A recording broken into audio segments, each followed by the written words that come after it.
All right, this is a quick overview of the simple bookkeeping template that I have set up.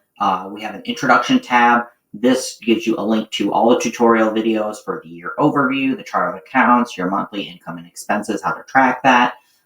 As you can see below, those are different tabs in your account. So we've got the year overview.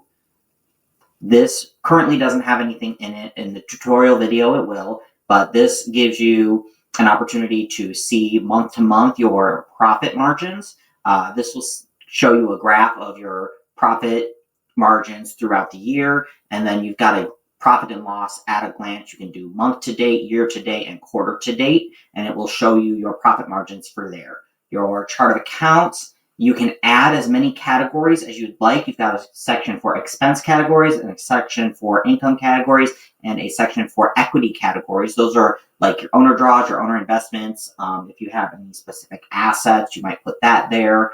And then you can use this as your, what is it called? Your end of year chart that you keep track of what your expenses were and your income were for tax purposes.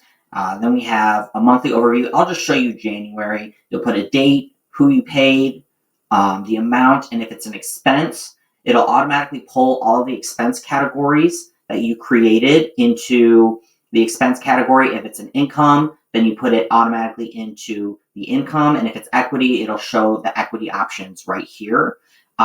It gives you an option to write notes and descriptions, and if you want to include a link to a receipt, just upload that to your Google Drive and then save that link right here, and that'll give you a link to the receipt so you can keep track of all of your receipts.